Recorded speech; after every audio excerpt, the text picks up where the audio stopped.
Ser podcast.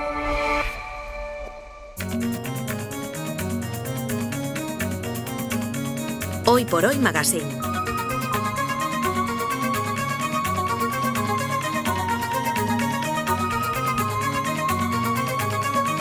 Ser podcast. Parlami dell'esistenza di mondi lontanissimi, di civiltà sepolte, di continenti alla deriva. Parlami dell'amore que si fa en medio agli uomini. Un ministerio sin presupuesto, sin licitaciones, sin capacidad de contratación. En el Hoy por Hoy somos muy partidarios de este ministerio imaginario encabezado por Nuño Domínguez. ¿Qué tal? Muy buenos días. Buenos días, y sin corrupción. Y sin corrupción. A mí no me engañéis, ¿sabes? Tengo que salir yo diciendo no sabía nada, yo no lo sabía, que me han defraudado. No me hagáis esto, Jaime García Cantero, buenos días. Muy buenos días. Vale, bueno. Tú algo de corrupción con tus camisas a lo mejor puede sí, empezar a ver. Hoy traigo camisa un poco de corruptor, es verdad. Hoy traes un poco camisa de ir en un Peugeot recorriendo España, mira qué te digo. Venga, vamos a empezar con un sonido. What? That's No! Podría ser. Yeah, probably. I mean, even the other day when they... Whoa! Whoa! What? That's not good. No!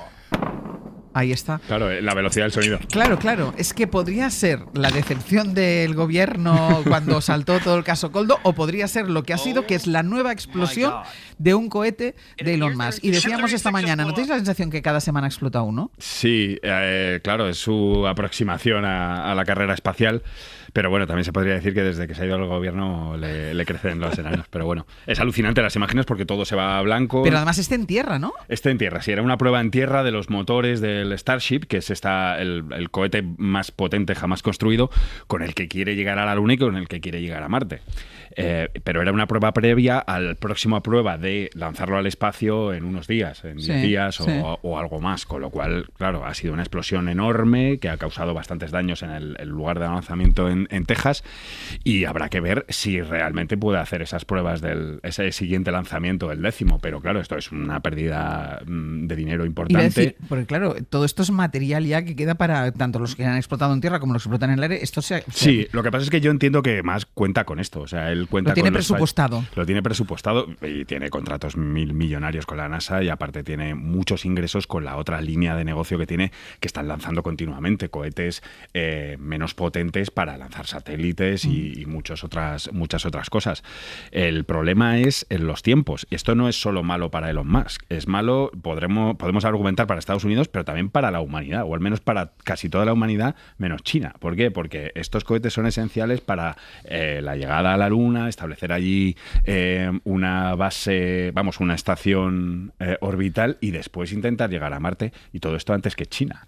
Y aquí, mientras a más le van explotando cohetes, China va avanzando. China va a su paso, ha dicho que va a intentar llegar a la Luna antes de 2030. Claro que si les explotan los cohetes a ellos no nos vamos a enterar. Eso también es verdad. Porque nos gustaría saber cuántos les han explotado, si les han explotado. La merma del negocio, estaba pensando. La merma. Tienes muchas naves, pues alguna. Exacto. Y luego está, ya que hablamos de negocios, el nuevo negocio de Donald Trump, que esto me parece fascinante. Presidente de los Estados Unidos, pero hombre de negocios, no hay conflicto de intereses, nunca lo ha habido. Y saca un nuevo teléfono con carcasa dorada y bandera de las barras y estrellas. Sí, que eso es poco sorprendente. A ver, yo creo que después de tanto hablar y tanto pensar el futuro como algo muy distópico, pero con cierta estética, se nos está quedando como muy berlanguiano y surrealista, ¿no? Porque claro, el presidente de los Estados Unidos anunciando un teléfono, pero a mí lo que me parece más surrealista es que en todas las fotos y los vídeos salen con un iPhone con una carcasa dorada. Entonces, y no les da vergüenza. Entonces es como, digo, a lo mejor es que el negocio va de la casa a las carcasas y lo que te van a vender es carcasas doradas con una T y de eso va, pero un negocio muy amplio porque anuncia servicios de telefonía móviles, ojo, que incluyen servicios sanitarios. Espera, que desarrollamos esto. Déjame primero que escuchemos a Donald Trump presentando su teléfono. And today we're here to introduce Trump Mobile. Trump Mobile, es decir, lleva el nombre de Trump, a un módico precio de $499. Es una carcasa dorada y fabricado 100% en Estados Unidos. Eso es lo que tienen ahora, ¿no? Porque no tienen el prototipo. Trump Mobile va a tener, vamos a decir, dos líneas de negocio, ¿no? Una, que tiene que ver con un operador móvil, es decir, un servicio que tú pagas mensualmente para poder hacer llamadas ilimitadas, y lo que decíamos, ¿no? Un servicio sanitario que vamos a ver dónde lleva eso. Porque a mí me preocupa mucho que un presidente obsesionado en destruir lo público ofrezca como negocio suyo Seguros. un servicio de seguro sanitario privado. En teoría es para los veteranos, ¿no? En teoría es Ha argumentado. pero veremos a dónde lleva todo esto. Y además, lo segundo es que dice que va a fabricar un teléfono que compite con el iPhone, que vale $499 y que se fabrica 100% en Estados Unidos. Esto es completamente, no solamente imposible, sino absurdo. Es que ningún teléfono se fabrica 100% en ningún sitio. El iPhone se fabrica en China, pero tiene componentes de más de 40 países. Las cadenas de montaje de un teléfono móvil son tremendamente complicadas y piezas distintas se fabrican en sitios diferentes. Pero ¿por qué además es imposible que esto se haga en Estados Unidos? Bueno, pues por dos cosas que son bastante obvias, ¿no? Uno es la situación de China. Pensemos que de estos componentes de un teléfono móvil, la gran mayoría de ellos vienen o de Taiwán, o de Japón, o de Corea, o de la propia China. Es decir, muy cerca de donde está China. Y esto hace que la cadena de suministros tenga, lógicamente, un sitio muy privilegiado en China. Pero es que además hay dos cosas que tienen que ver con las infraestructuras. Las infraestructuras materiales, las fábricas del iPhone, que esto es algo que alguien le debería explicar al señor Donald Trump, no tienen nada que ver con una fábrica tradicional. Son fábricas tremendamente complejas, con infraestructuras y maquinarias muy sofisticadas y que llevan años desarrollar. Esto no es mañana me pongo a hacer iPhones y monto una fábrica. Esto es otra cosa. Y alguien debería explicárselo, porque yo no sé si es que no se entera o no tiene ningún interés o directamente nos miente. Iba a decir, o le da igual, y él dice, voy a fabricar un teléfono, y voy a preguntarle tú el mes que viene, ¿cómo va lo del teléfono? Que parece lo más probable. Y la segunda, que hemos insistido también mucho aquí, es que en Estados Unidos no hay personas para hacer esto. Como nos pasaría en Europa. Europa y Estados Unidos renunciamos en un momento a las políticas industriales y esta fabricación que precisa trabajadores, que sí, de cuello azul, ¿no? Metidos en una fábrica, pero muy sofisticados y muy formados, no los tenemos ni en Estados Unidos ni en Europa. Entonces, no tienes las personas, no tienes las fábricas y no tienes los materiales. ¿Cómo vas a hacer un teléfono y encima a mitad de precio que haciéndolo en China? Lo que tiene de momento es una carcasa. Lo que tienes una carcasa y una cara. Una carcasa y una cara tremenda, ¿no? Una cara tremenda. Vaya. Dejadme que haga una pausa y a la vuelta seguimos con asuntos que afectan a este ministerio.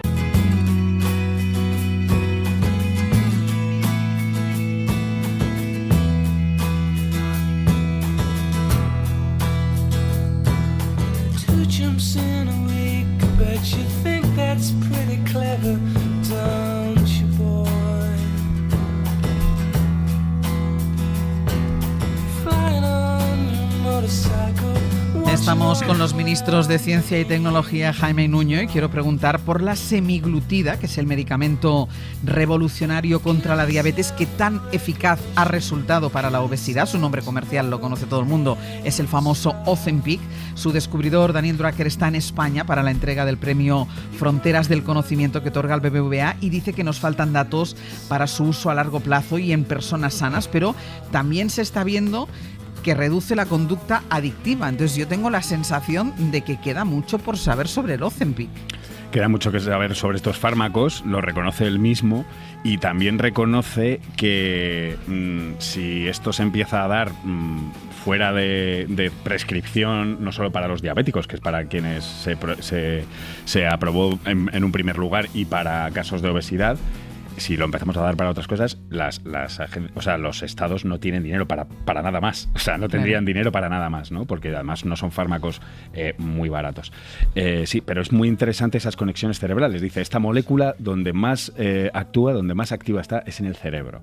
Y explica que se está observando que lo que hay es una disminución del deseo de comer, pero que va acompañada también a veces del deseo de fumar, por ejemplo, en los fumadores, sí, del deseo de beberte esa cerveza extra que te quieres beber cuando estás con los amigos, es decir, como que atenúa los impulsos de nuestro cerebro de querer esa cerveza, ese cigarrillo, ese bollo. ¿Y esto, Nuño, se descubre con el uso? Es decir, porque no se descubre cuando se han hecho primero los ensayos clínicos. Esto sale para la diabetes. Bueno, ¿y es con el uso que se descubre esto? Es con el uso y con los ensayos clínicos que está financiando Novo Nordisk. Pero ya con el medicamento funcionando. Ya con el medicamento funcionando para ver otros posibles usos. Y es otra cosa interesante que dice Drucker es los efectos en el peso de una persona son independientes en los efectos por ejemplo, en la reducción de infartos y la reducción de ictus y la reducción de muerte prematura. Es decir, no están seguros del mecanismo, pero parece ser que independientemente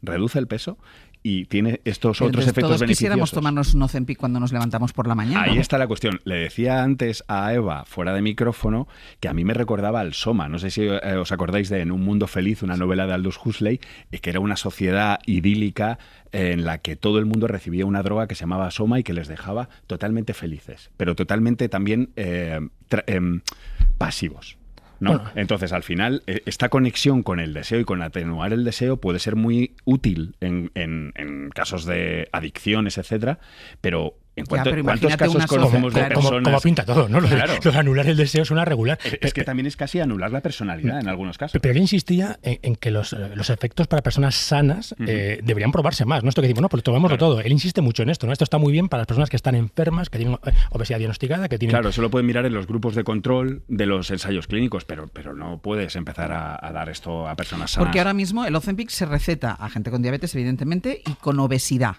Sí, pero ojo, aquí, por ejemplo, en España la sanidad pública no financia el uso para tratar la obesidad. O sea, y ahí solo está la para clave. diabetes. Ahí está la clave. Es decir, si puedes, está aprobado el fármaco, lo puedes adquirir, pero siempre de forma privada. La sanidad pública por ahora no lo financia para la obesidad. Y ahí está la campañita, ¿no? Ahí está la campañita de publicidad jugando con eso. Claro, es que Novo Nordisk, que es la farmacéutica danesa cuyos beneficios son superiores al PIB del país gracias al desarrollo de Ozempic, ha lanzado una campaña de publicidad sorprendentemente agresiva. ¿Hablar de obesidad es hablar de...? ¿Diversidad? Cierto, María, como también lo es hablar de salud. Última pregunta. ¿La obesidad debería considerarse? La obesidad es no poder jugar con mis hijos. Es quedarme sin aire cuando corro para coger el autobús. Es sentir vergüenza cuando como delante de los demás. La obesidad es una enfermedad. Claro, la campaña Obesidad sin filtros, que dice que la obesidad es un problema de salud y no de estética y que puede matar, ha sido muy polémica desde el punto de vista científico. Es criticable esta campaña. Bueno, desde el punto de vista científico tal vez no. O sea, es obvio que la obesidad es un problema de salud primero y no de estética. Lo que pasa es que la presentación, cómo se ha presentado con este vídeo que hemos visto, que es como si fuera un concurso en el que hay una concursante obesa que va respondiendo a las preguntas, es agresivo y se ha recibido desde algunos sectores pues como un ataque a la diversidad corporal, ¿no? Claro. Ese debate de, oye, hay una diversidad de cuerpos, etcétera. Y esta campaña lo tiene muy claro, no, es un problema de salud y es bastante contraria tal vez a esa visión más amplia de decir, oye, tiene que haber cuerpos diversos, etcétera. Y luego el debate sobre la publicidad encubierta, ¿no? Eso campaña por supuesto. Pagada por Ozempic. Pero no se menciona el fármaco en ningún caso en toda la campaña. Entonces, vamos a ver. Normalmente, como se hacían estas cosas, es creando una compañía o que lo hiciera una sociedad, una fundación contra la obesidad, ese tipo de campaña, y al menos Novo Nordisk ha dicho, oye, vamos a hacerlo nosotros, vamos a poner ahí nuestro nombre. Cuenta con el apoyo de ciertas sociedades científicas que después de ver el vídeo han regulado algunas, como cuenta Jessica Muzo hoy en El País. Entonces, claro, que la campaña, o sea, el contenido de la campaña tal vez, o sea, no es criticable, la forma de exponerlo y tal vez y sobre todo quién la hace, ¿no? O sea, yo te hago esta campaña, pero también te vendo el fármaco. Claro. Vamos con otro asunto. La Junta de Andalucía, no sé si a partir de una tesis doctoral o una ocurrencia, ha lanzado Junta GPT. ¿Qué es eso? Bueno, no, una ocurrencia. Yo creo que tiene todo el sentido, ¿no? Junta GPT, a veces hablamos... ¿Su propia inteligencia? Sí, su propia herramienta de inteligencia artificial. Hablamos muchísimo de inteligencia artificial en lo general, ¿no? Y en las partes más charmis de todo esto, y se nos olvida que una de las grandes derivadas de la inteligencia artificial tiene que ver con cosas muy mundanas, como es automatizar ciertos procesos. Y esto en la administración pública, que tiene muchos procesos repetitivos, tiene muchísimo sentido. La Junta de Andalucía lo que ha hecho es diseñar una herramienta que va a permitir a los funcionarios de la Junta, más de 250.000, o sea, un montón de gente, pues hacer cosas tan básicas como acelerar los procesos para hacer un resumen, respuestas a preguntas habituales, es decir, cosas que les quitan tiempo pero que no aportan nada, pues van a hacerlo con esta herramienta. Debates hay muchos, ¿no? Porque, por ejemplo, a mí el debate que más me interesa ahora es si tiene sentido, como estamos viendo, que cada ayuntamiento, cada comunidad autónoma, cada ministerio cree su herramienta pagándola a todos, ¿no? Y si no tendría sentido de alguna manera articular este tipo de cosas, porque las necesidades que tiene de hacer un resumen un funcionario de la Junta de Andalucía, del Ayuntamiento de Badalona o del Ministerio de Defensa son muy similares, ¿no? ¿Y cómo podríamos coordinar todo esto? pero me parece muy interesante oye, vamos a utilizar la inteligencia artificial para mejorar el trabajo de los funcionarios, acelerar plazos y hacer una administración más eficiente. El debate está un poco en el cómo, ¿no? No vamos a ser capaces de ponernos de acuerdo en hacer esto todos juntos. ¿Y es una herramienta que parte de cero o utiliza productos de...? No, como casi todas las herramientas, no parte de cero. Pese a lo que el nombre podría indicar, no tiene nada que ver con ChatGPT, es decir, no utiliza el modelo de OpenAI, se va al gran rival de OpenAI, ¿no? Que es la familia Google, Gemini. Ellos utilizan concretamente una versión que se llama Gemma 3, que es una cosa muy interesante de la que ya hemos hablado aquí, ¿no? La capacidad que tienen esos modelos abiertos y distribuidos de abrirle posibilidades a otras empresas o otras organizaciones. Es decir, si a ti te dejan entrar en el código, tú puedes adaptar ese código a tu naturaleza, en este caso la de la Junta de Andalucía. No solamente eso, la Junta de Andalucía lo que hace es que este programa, este software, no corre en Internet, sino que corre en Hércules, que es un gran ordenador de la Junta de Andalucía, con lo cual es capaz de plantear un perímetro. Es decir, todas las preguntas, todas las respuestas, toda la información que maneja Junta GPT no está en Internet, es información de la Junta, ni entra ni sale información. Está en su sistema. Está en su sistema. Y esto es muy importante. Esto es muy importante y es algo que al menos en teoría no puedes hacer con ChatGPT, que como sabemos vive en Internet y es muy difícil ponerle puertas. Y una duda tonta, no les pueden denunciar por copyright, ¿no? Oye, GPT... GPT son siglas genéricas, o sea, no tiene nada que ver con eso, y como decíamos, el software que utiliza es software abierto, es decir, no hay ninguna posibilidad, y entiendo que Google no solamente ha dado su consentimiento, sino que casi seguro también su apoyo, ¿no?, en este desarrollo. El viernes, Nuño, tuviste una experiencia interesante. Estuviste de jurado del concurso anual de Tesis en 3 minutos que organizan 5 de las 6 universidades públicas madrileñas. Primero, explícame, ¿qué es una tesis en 3 minutos? Lo que dice su nombre. Exactamente eso. Una tesis que igual llevo trabajando en ella 1 año o 2 años o más. Te la expongo en 3 minutos de la forma más atractiva posible para ser el mejor en cada área de conocimiento, que es de lo que se trata este concurso. Al final el ganador se lleva 600 euros y bueno, lo primero me impresionó el nivel de tesis y de presentaciones en todas las áreas del conocimiento, la diversidad de temas, lo pegadas que están a la actualidad. ¿Y en 3 minutos se puede resumir una tesis? Pues fíjate que no se pasó nadie del tiempo. Sin ChatGPT, se puede resumir sin ChatGPT. Sin ChatGPT, y se puede hacer, solo hubo uno que llegó al minuto 59, creo, estuvo a punto de pasarse, pero no se pasó ninguno. O sea, y porque eso descalificaba automáticamente. Pongamos algún caso concreto. Pues, por ejemplo, a mí me llamó mucho la atención en ingeniería Ignacio Esteban López, que ganó por un sistema de radar que analiza el caminar de las personas con Parkinson para intentar diagnosticarlo de forma temprana. El problema de analizar la marcha es que actualmente es muy caro y muy lento, siendo inviable hacerlo para cada persona que pueda presentar síntomas de la enfermedad. Pero imaginad ahora una tecnología que fuera barata y que fuera precisa, tanto como para poder analizar la marcha y que a la vez se pudiera instalar en cualquier hogar o en cualquier centro hospitalario. Bueno, pues esto resolvería muchos problemas y afortunadamente existe. Se llama tecnología Este RAD. fragmento dura 29 segundos, pero llegó a los 3 minutos. No llegó. ¿No llegó? Y explicó todo. Sí. Y lo explicó. ¿Qué capacidad de síntesis, perdona? Explicó y ganó. No, es tremendo. Y bueno, no solo había tesis de ciencia, había, por ejemplo, la ganadora en Humanidades hacía una reflexión interesantísima sobre cómo los músicos transforman los símbolos de la poesía, a veces manteniéndolos, a veces traicionándolos completamente. Y también un tema del que hemos hablado aquí algunas veces, que es el uso de la inteligencia artificial para hacer las llamadas pornovenganzas. Una madre, María, llama a otra, Laura.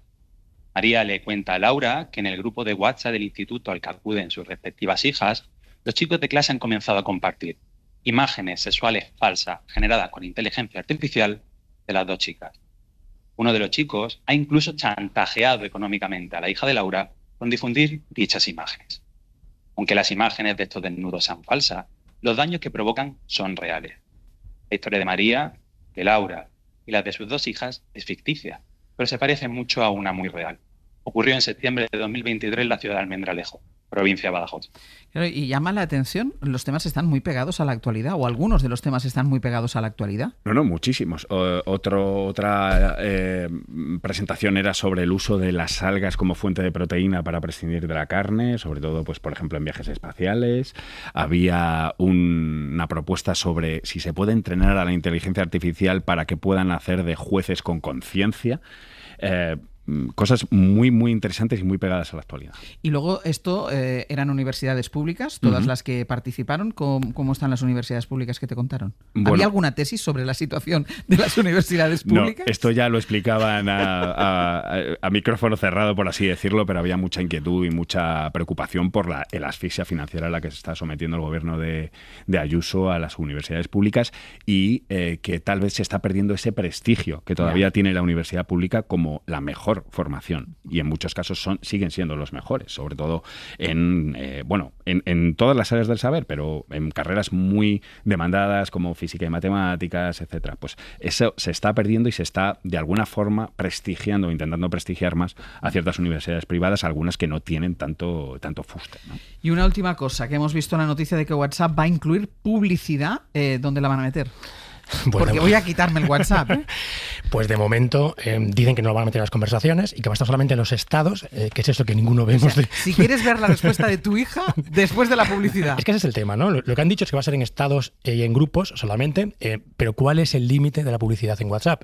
¿Y cómo se va a marcar para que montones de personas en el mundo no se equivoquen y crean que lo que te están contando como publicidad es algo real?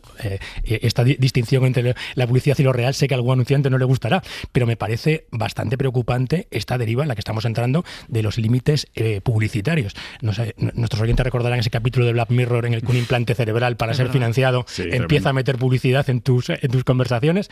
Pues esto se parece cada vez más. La conversación no es en el mundo real, pero si en WhatsApp tú de repente te vas a encontrar un anuncio, esto empieza a ser bastante aterrador. Y pensemos, lo hemos dicho aquí, que es que Meta, que es la matriz de WhatsApp, también de Instagram y de Facebook, está en una deriva de búsqueda de ingresos bastante preocupante. El otro día que no estaba bien. Además, se acaba de comprar una compañía que se llama Scale AI para competir con OpenAI. Acaba de pagar pues unos cuantos milloncejos, 14.000 concretamente. Necesita algo de dinero. 14.000 concretamente y necesita caja. O sea, esto es así. ¿Iba a hacer caja con los anuncios en WhatsApp? Porque hasta ahora, ¿cuál era el modelo de negocio de WhatsApp? Claro, lo hemos tenido gratis mucho tiempo, pero los datos... WhatsApp ha intentado alguna cosa. Sabéis que ellos tienen una parte de cuentas de empresa que no son gratuitas y eso está bien. Y ha intentado muchas cosas de las que no ha salido ninguna, por lo menos de las que nos cuentan. Pues a ver si le sale esta. Esperemos que por nuestra cuenta que no le salga. Que no, claro. Hasta la semana que viene. Hasta la semana que viene. Hoy por Hoy Magazine. Ser podcast.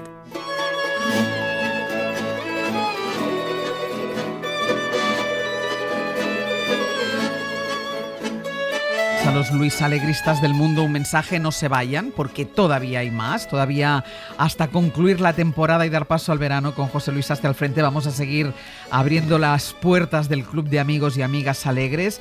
Hoy día grande, porque abrimos las puertas para recibir a un actor y director que siempre está bien.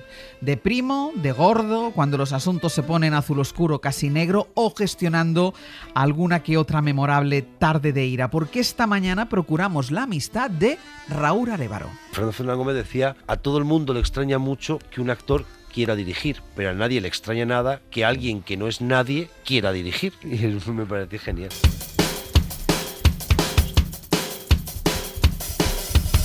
Yo siempre he querido dirigir casi antes que actuar, y el actuar me lo he tomado como un aprendizaje a la dirección. Y he tenido la suerte de trabajar con tantos directores y tanta gente maravillosa de esta profesión en España que fui aprendiendo, fue un poco como mi escuela. Solo que te digo, que mejor, porque tengo yo fuerza como para vender una flota montacargas, fíjate lo que te digo. Sí, hombre, llevándote a todos los clientes de putas y se hace negocio los dos. He conocido a la novia de mi hermano. ¿Dónde? En la cárcel, en un vis-a-vis. Eso es para follar, ¿no? Para hablar. Me lleva un vis-a-vis a hablar. ¿Pero tú qué cojones sabes? Lo que dijo este facha va contra la democracia. Yo solo escribí una carta al periódico, eso no es un delito. Hostia, esto se dice mucho y todos lo hemos dicho a lo mejor alguna vez o lo hemos pensado, pero en la vida real, ¿cómo debe ser eso de verdad, de que pase el tiempo, que sea tarde para la ira, tarde para la venganza y que esperes a alguien a que salga de la cárcel? ¿De verdad debe ser fácil eso de ir a matar a alguien? ¡Hace! ¡Tú! ¿El Triana cómo se llama? ¿Te llamas Santi? Bien, el Triana. ¿Qué Triana ni qué Triano? No me vaciles que te cruzo la cara de una hostia.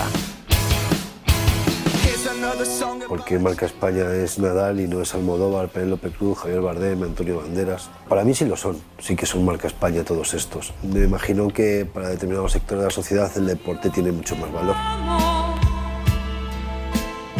Yo veo las cosas como actor, mi trabajo, lo que a mí me ha gustado, lo que no me ha gustado, y lo relativizo y no me torturo. Pienso, bueno, eso es lo que he conseguido hasta aquí me equivoqué, a lo mejor no estoy tan fino ahí, eso no me gusta, y digo, bueno, ya aprenderé ya para la siguiente. Buena filosofía. Está Luis Alegre, buenos días. Buenos días, Ángels, ¿qué tal? Muy bien, yo creo que es la primera vez que suena Rocío Jurado en esta sección. Sí, y mira que es una debilidad personal. Tuve el placer incluso de conocerla y de entonar con ella a dúo una canción en un programa de televisión de Miguel Bosé en uno de los momentos míticos de mi vida.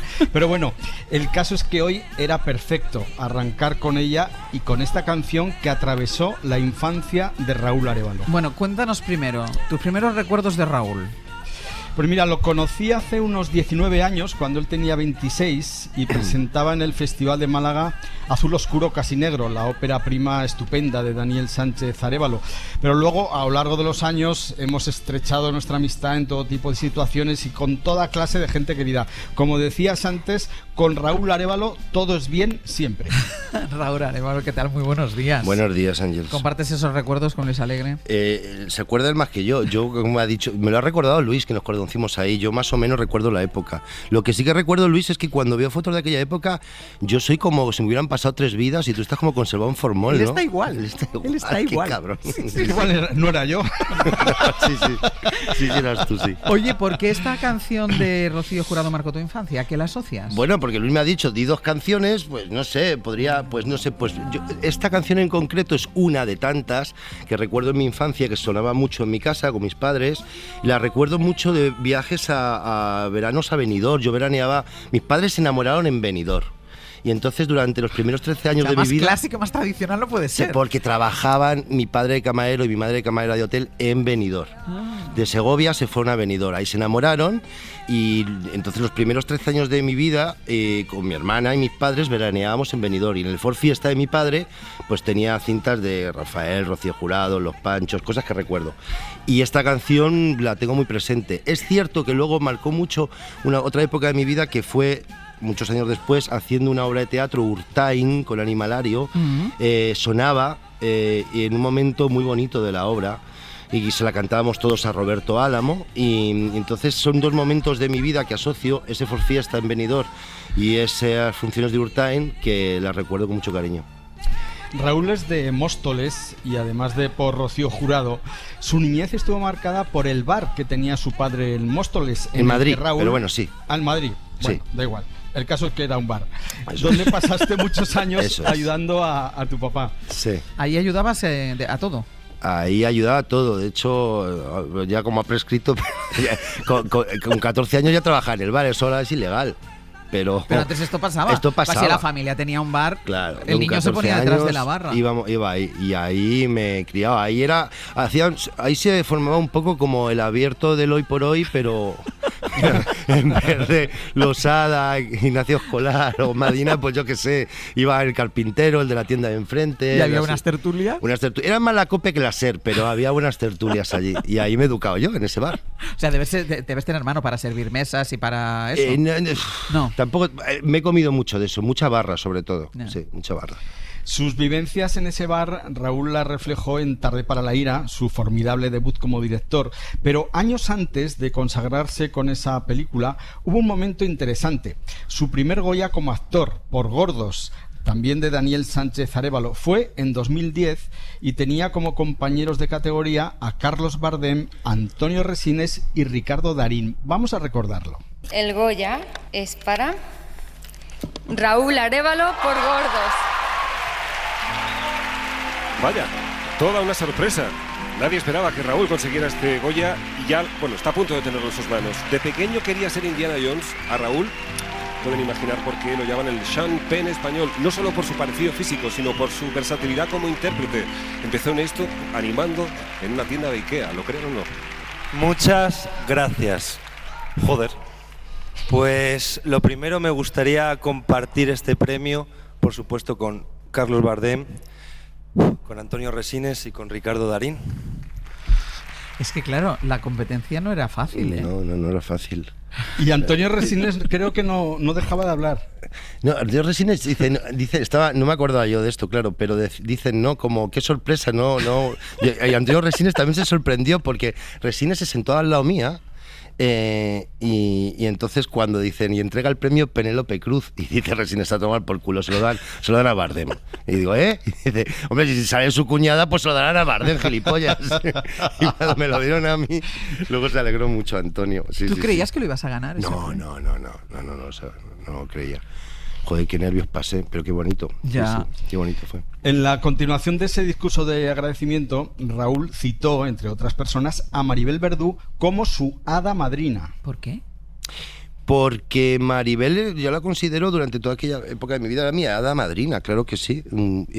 Porque yo la conocí en 7 mesas de billar francés, rodando con Gracia Querejeta, me hice muy amigo suyo, era como una amiga, hermana mayor, consejera, y luego fue clave y fundamental para que me escogiera José Luis Cuerda para el rodaje de Los girasoles ciegos, una película que también marcó mucho toda aquella época de mi carrera y que disfruté mucho, y Maribel fue fundamental. Era como una hermana mayor, como una consejera.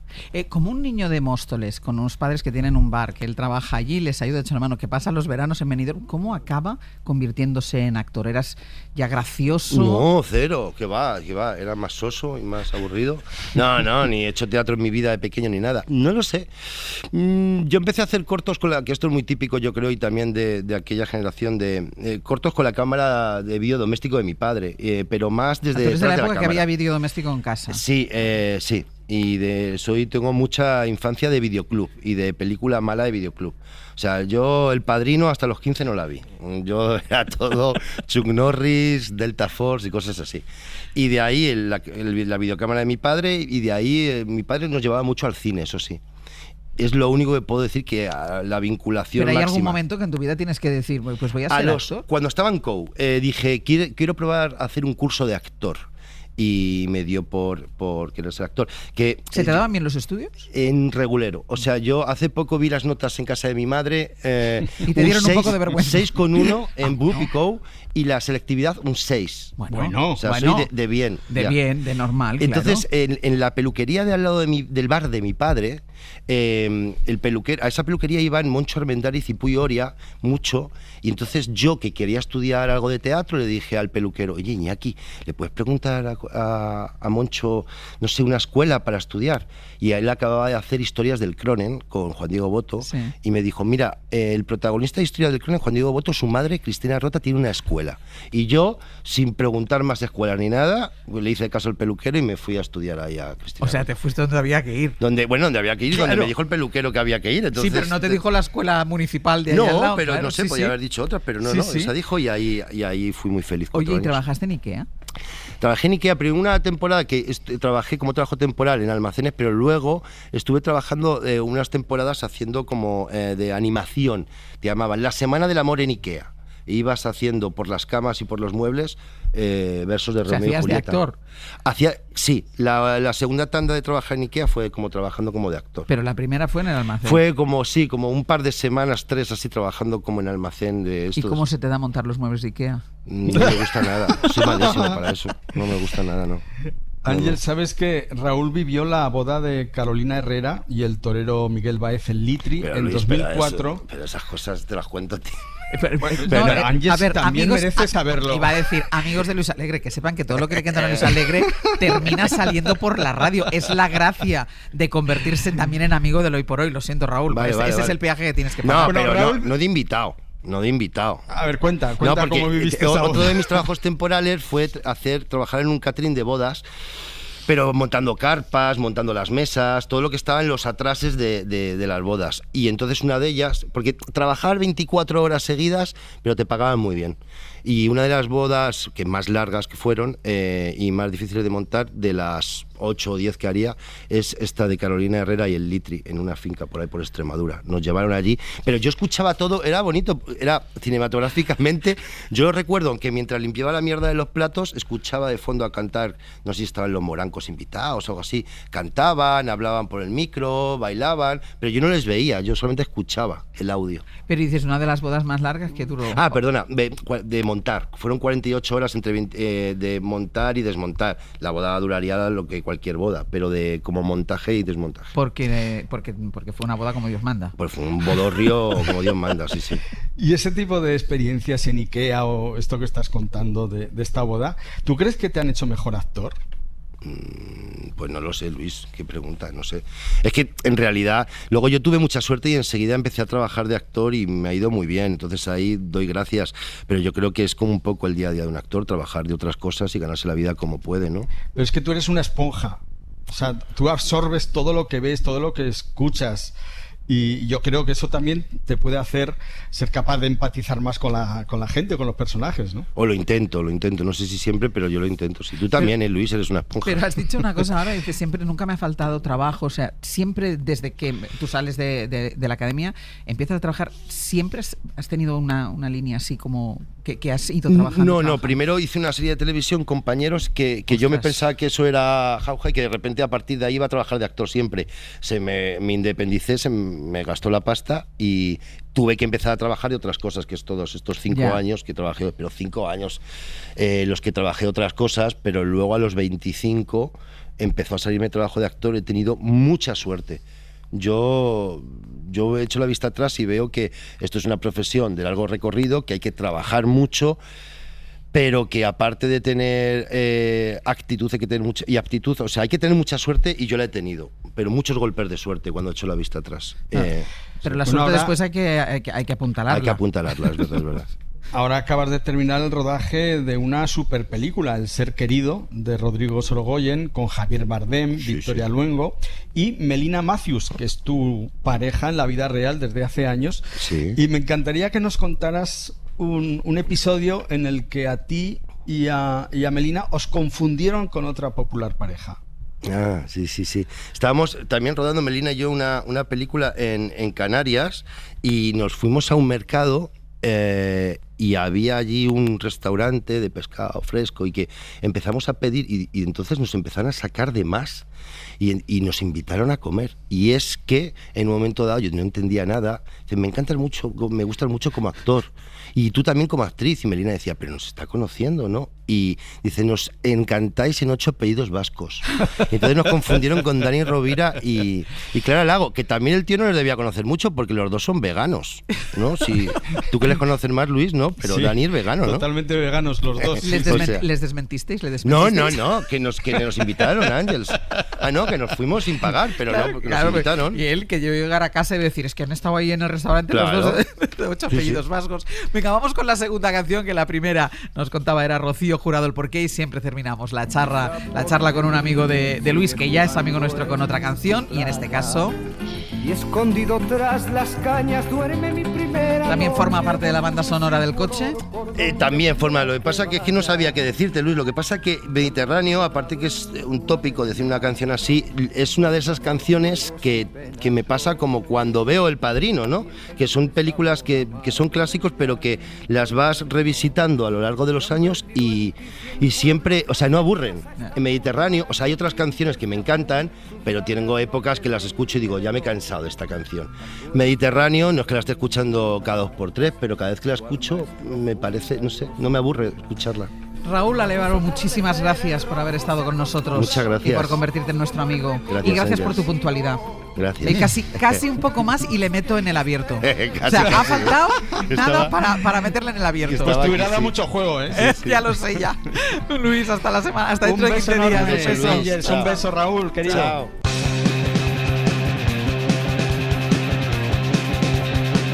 Hoy por Hoy Magazine.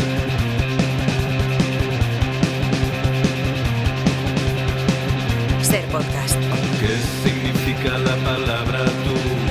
¿Qué significa la palabra hogar? ¿Qué significa la palabra ser? ¿Qué significa la palabra estar? ¿Qué significa que no sientes nada cuando conoces? En la píldora de lengua solo queda un sentido por tratar, que es el gusto.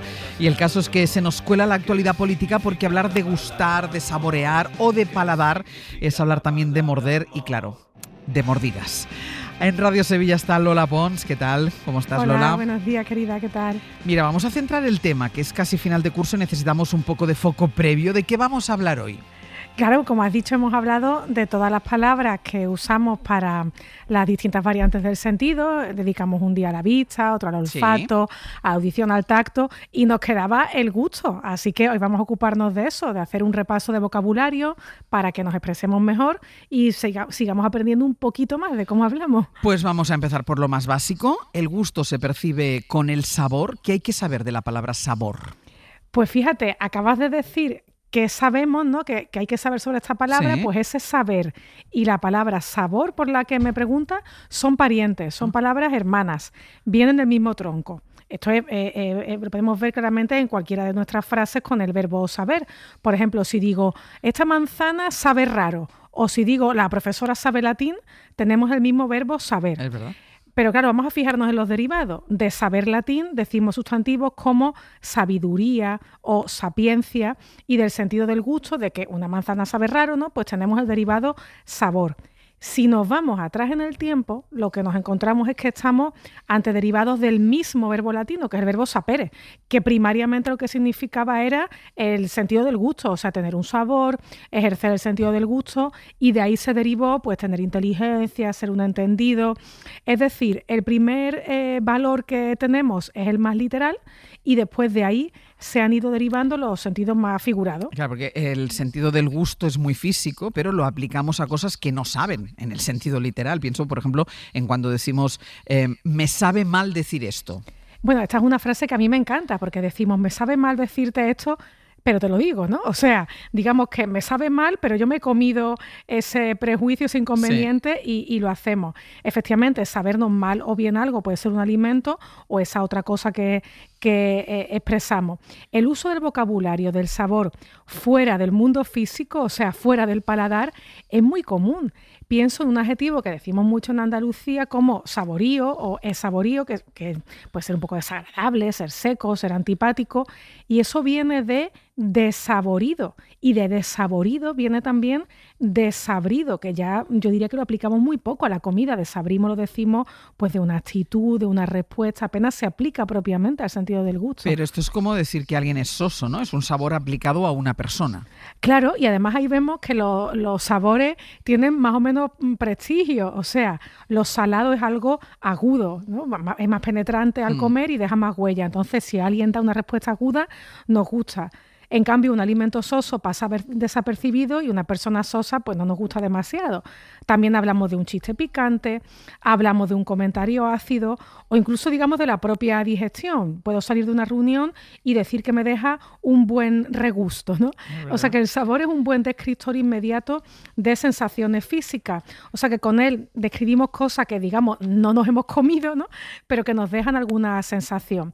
Y de aquí sacamos una reflexión para que también pensemos todos sobre esto, que el lenguaje figurado, la metáfora, los símiles, se estudiaban en las clases de literatura, pero no están solo en la lengua literaria, no solo están en la poesía, están en el habla común. ¿Y por qué decimos, Lola, que algo sabe a rayos si no vamos por la vida probando los rayos? Mira, a mí me encanta, bueno, tú dirás que siempre digo que me encantan todas las expresiones, pero es que es verdad que me encantan todas. Saber a rayos es una expresión coloquial que significa que algo huele o que sabe muy mal, ¿no? Y eso se dice porque el olor del ozono que sale cuando hay tormenta es un olor metálico, es muy, muy áspero, y aunque digamos que no nos hemos puesto a probar un rayo, sí hemos deducido del olor del rayo que su sabor debería de ser también desagradable. O sea, que algo sabe a rayo, pues que sabe regular. Y si al salir del agua del mar decimos que sabemos a sal, que nuestra piel sabe a sal, ¿podemos decir yo sepo a sal? No, este es un error muy común y nos sorprende mucho saber que no se dice ese sepo, pero bueno, según la gramática normativa no se dice, porque lo que tenemos es el mismo verbo saber, como decíamos antes, tanto para hablar del conocimiento erudito como de las papilas gustativas. O sea, que si yo digo yo sé bailar o yo sé latín, pues al salir del mar y sabemos a sal, pues decimos yo sé a sal. Yo sé a sal. Esto yo creo que no lo dice nadie. Esto nadie. Pero fíjate qué bonito decir la frase yo sé a sal, que es una frase preciosa en sí misma. O sea, la forma sepa, si es correcta, que es presente subjuntivo, pero la forma sepo para presente indicativo de momento no es la correcta. Sé que hoy es jueves y sé a sal, pero no sepo. Mira, otra cosa, el paladar, que es la parte superior de la boca, hasta ahí viene, pero paladar en Cuba, tú sabes que es un tipo de restaurante. ¿Esto por qué no se dice en el resto de los países que hablan español? Pues se debería decir porque es precioso también. Sí. Perdón que hoy estoy yo muy entusiasta con este léxico. Yo me fijo mucho en el nombre que damos a los restaurantes, porque cuando yo era pequeña en Sevilla había restaurantes que se llamaban restaurant, escritos así, con una O. Restaurant. Sí. Y ahora ya no hay restaurantes, ahora son abacerías, casas de comida, aunque lo hubiesen fundado hace un año, se llaman como si lo hubiesen fundado así los siglos de oro, ¿no? Bueno, pues Paladar es uno de esos nombres de restaurantes que se usan mucho en Cuba. Son restaurantes privados que nacen en los años 90, instalados en casas particulares. Y claro, esto en Cuba es llamativo porque es una isla donde el negocio por cuenta propia no se contemplaba, ¿no? De ser un régimen comunista. Entonces esto se empezó a llamar Paladar porque por esa fecha, los años 90, en la televisión cubana emitían una telenovela brasileña donde la protagonista, que era así muy intrépida y tal, tenía una cadena de restaurantes que se llamaba Paladar, y de ahí, pues de la tele lo sacaron. Y el tema, tú sabes que estos últimos días está siendo el tema de las mordidas. Tenemos también esto del uso figurado de una expresión que está ligada al comer. ¿Qué nos cuentas de esta palabra, de la mordida, mordidas? Sí, bueno, aquí vamos a olvidarnos un momentito del uso actual para ver qué pasa con este derivado del verbo morder. A ver, si por ejemplo un animal nos da un bocado en la mano y tenemos una herida, pues quizá yo diría, pues mira, tengo una mordedura, ¿no? Mordedura como derivado de morder. Pero del verbo morder también se deriva, junto con mordedura, la palabra mordida. Por ejemplo, un dentista puede decirnos que por nuestra manera de morder, nuestra mordida nos está desfigurando un diente, ¿no? Pues bien, de esos dos derivados, mordedura y mordida, es el de mordida el que sobre todo, además de ese sentido literal de morder, tiene el otro valor que es el que, bueno, pues el que está de actualidad, ¿no? El de aprovecharse del dinero común. ¿Y esto que la palabra mordida esté vinculada a un delito, a un abuso del cargo, es una palabra general? Es una palabra general, esto va a sonar muy desconsolador, en fin, después de tanto entusiasmo que te he mostrado hoy, pero es tan general la palabra mordida como lo son las mordidas, tristemente. O sea, la mordida se llama también soborno, se llama untada, en América a veces se dice coima, pero la expresión vinculada al gusto y más extendida para esto es mordida. Y esto lo que nos evoca es que la idea de fondo es pensar en el dinero de todos, en el dinero común, como algo atractivo, como algo comestible, del que nos llevamos un trozo que solo nos comemos nosotros, ¿no? Es una idea también de cómo entendemos el dinero que es de todos, pues tremenda, ¿no? Desoladora. Hasta la semana que viene, Lola. Hasta la semana que viene. Beso. Hoy por Hoy Magazine. Ser podcast. ¿Sabes lo que estaba pensando? Supongo que pensabas que ya nunca oirás una música original, ni leerás ningún libro que no haya sido escrito ya. O que no verás una peli que no se haya hecho. No. Eso es lo que pensabas tú. No. Yo pensaba que me he equivocado. ¿En qué? Tantas muertes. Toda esta mierda. En realidad no significan nada para Frank y Hannah porque ella le tiene a él y él a ella. Así que... me equivoqué al decir que lo único importante es seguir con vida. Eso es lo que yo pensaba. Se hace tarde. Tendremos que pasar la noche aquí. Hoy por Hoy Magazine. Ser podcast. Llegan la vida y el cine pensando en mitad del caos, del fin del mundo. Está bien que sigamos manteniendo este ratito semanal para juntarnos con ellos y con el profesor Ocaña para olvidarnos de la realidad ni que sea unos minutitos. Javier Ocaña, buenos días. Muy buenos días. ¿Qué tal estás? Pues muy bien, aquí en Ceuta dando clase una vez más. Ya, digo, te estás habituando mucho a ir a Ceuta, ¿eh? No, 2 veces y de momento nada más. Pero ya coincidimos en que nos gustaba muchísimo ese sitio y además te atienden muy bien en la cadena SER ahí en Ceuta, con lo cual, buen sitio. Traes 2 entradas hoy para ir al cine y creo que la primera no la voy a coger porque es un tema que no me gusta nada. Veamos si me convences para ir a ver 28 años después. Hubo tantos muertos, infectados y no infectados. Por eso nuestro hogar es tan valioso. Me da que es un poco joven. Está listo, Kim. 7, 6, 11, 5. Una vez que lleguéis a tierra, no podrán rescataros. Hay muchas formas de morir. Y unas son mejores que otras. A ver, Hecatombe zombie y yo no encajamos. Y 28 años después va de esto, ¿no? De una hecatombe zombie. Pues haces mal en no ir al cine a ver 28 días después, 28 años después. Pero bueno, por si cambias de opinión, te cuento un poco. Esta es la tercera película de una saga que arrancó a principios de los años 2000, cuando Danny Boyle, que es el director de Trainspotting, que es una película que me encanta, y el director de Slumdog Millionaire, que es una película que me repugna directamente, que fue Oscar de aquel año, renovó, creo yo, el panorama de los zombies.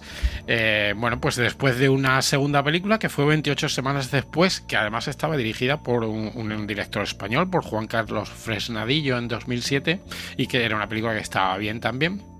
Pues ahora recuperan la idea y han pasado esos 28 años del título.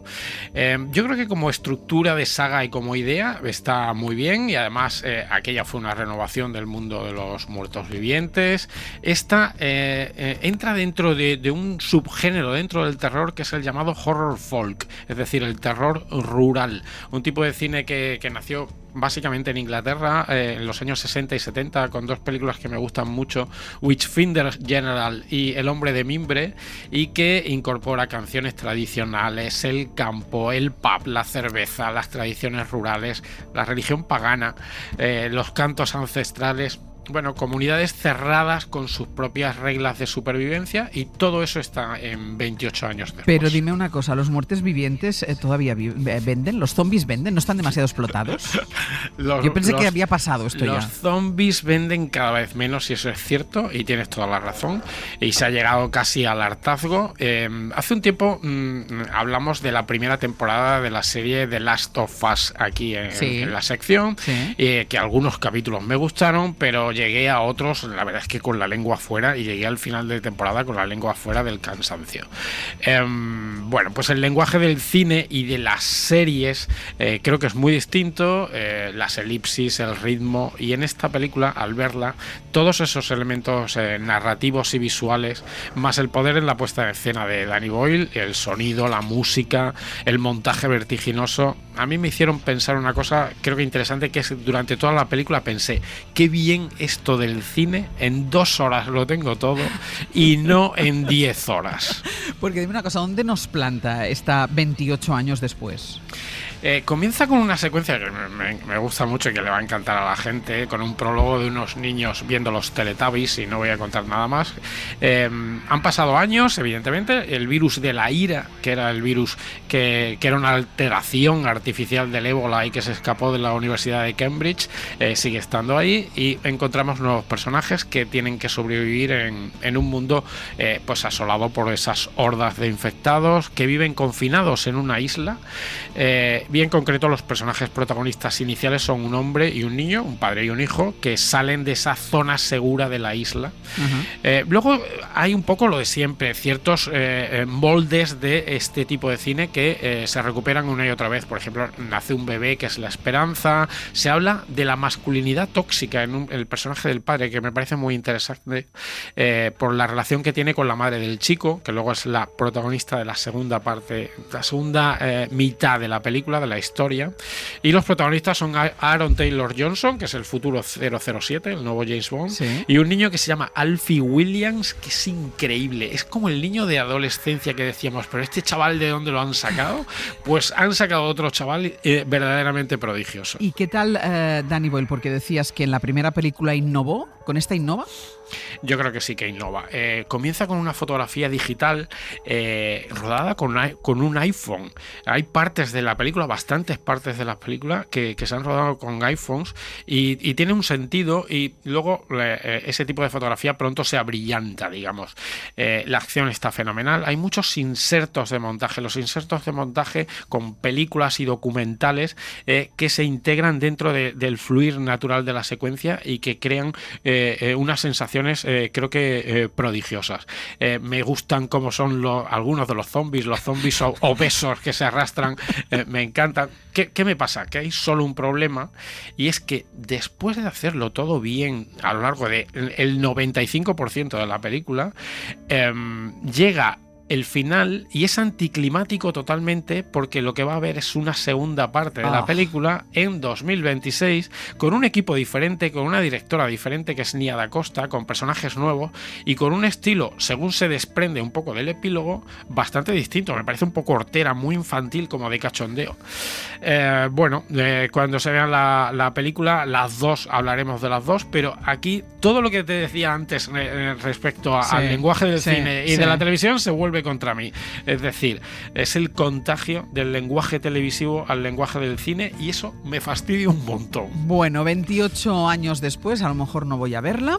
En cambio, sí tenía mucho interés por saber qué te había parecido la siguiente propuesta, que es la protagonizada por Pamela Anderson y que se llama The Last Showgirl.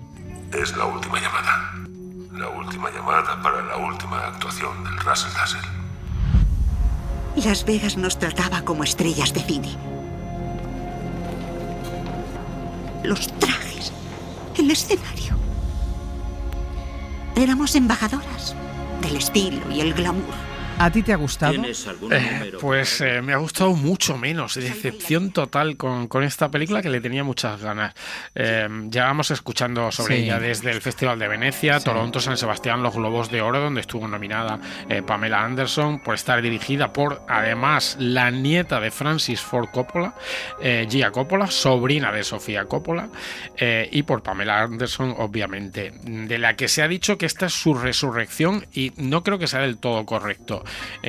Digamos que no es una segunda oportunidad como fue la de John Travolta con Quentin Tarantino, la de Mickey Rourke con Darren Aronofsky. Yo creo que esta es su primera oportunidad en el cine, porque en realidad ella solo lo único que ha hecho fue Los Vigilantes de la Playa, pasearse por allí en bañador, y el tormentoso romance con el tal Tommy Lee, del que se hicieron una serie después de unos vídeos caseros. Pero así película no había hecho ninguna.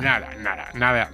Entonces, aquí está bien, hace un buen papel, encaja muy bien en la historia, pero también te digo una cosa, creo que no estaríamos hablando tanto de esta película si no fuera por los dos nombres, por Gia Coppola y por Pamela Anderson. Es decir, si la misma película exacta la hubieran dirigido dos nombres desconocidos de mujer, no estaríamos hablando apenas de ella. ¿Y esta qué es, la historia de una caída? Sí, es que una caída de un imperio, el imperio del cabaret, podríamos decir.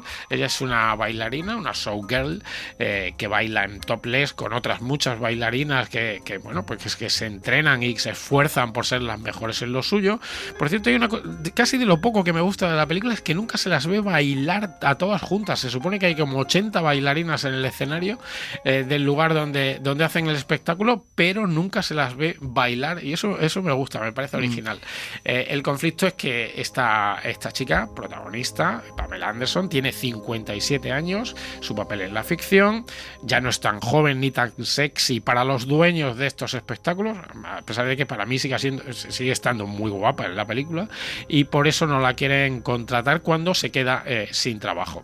Digamos que es el final de un mundo, la caída del cabaret en lugares tipo Las Vegas, de eso tan hortera y tan zafio, y para ella, que está encantada con su trabajo tan maravilloso. ¿Y para ella como actriz está bien? ¿Su interpretación es buena? Ella está bien, está muy correcta, no creo que esté maravillosa tampoco.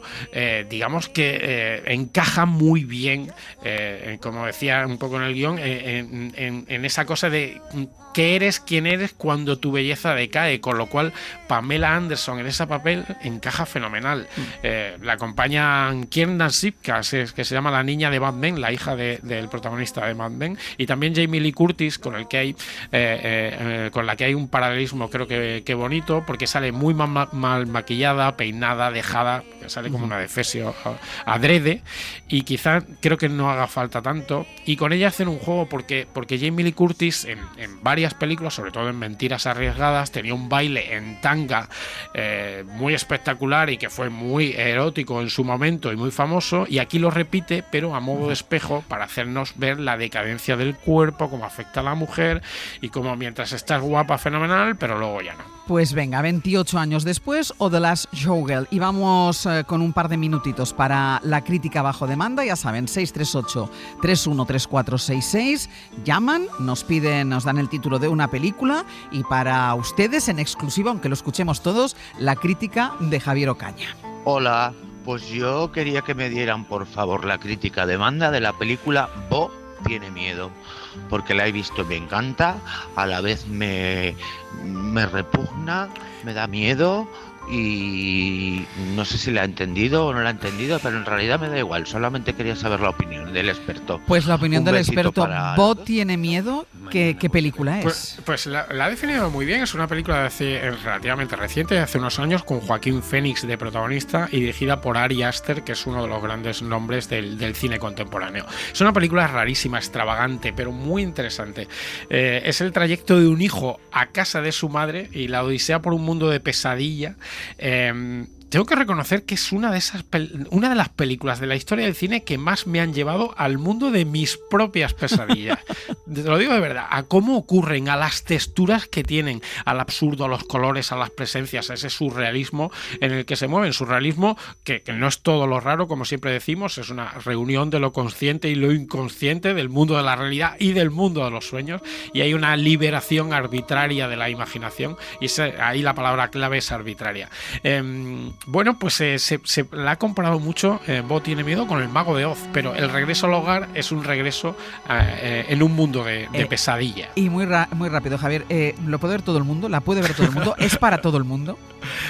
No, pero a mí me gusta que la gente se atreva en determinados momentos salir un poco de lo que ya sabemos que nos puede gustar, pero avisamos, es excesiva hasta lo desesperante, y son 3 horas de película. Uf. La primera hora es muy buena, la segunda es regular y la tercera llegó con la lengua afuera también. Pero bueno, Ari Aster es un director peculiar, es el director de Hereditary y de Midsommar, y pronto, ahora en julio, se estrenará Eddington, de la que hablamos cuando el Festival de Cannes, porque es una película que habla mucho del mundo de Estados Unidos, Donald Trump. Pues la semana que viene seguimos hablando de cine. Gracias. Un beso, adiós. Hoy por Hoy Magazine.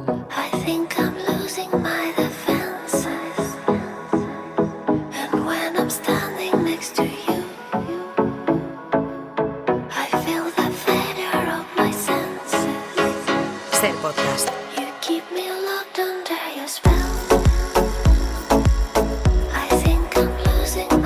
Ya es verano casi, se notan las calles y en todos los lados, y hasta ahora cada jueves, como nos metemos en la cocina, hay que tratar de encontrar temas frescos y veraniegos, porque ya sabemos el calor que se pasa cocinando. Ainhoa Aguirre-Goitia, buenos días. Buenos días, Ángels, ¿cómo estás? Pues muy acalorada, si te digo la verdad, ¿eh? Bueno, aquí sí, en el estudio ¿sí? No, porque tengo el aire, pero bueno, a la que pones un pie fuera es insoportable. Sí, es duro.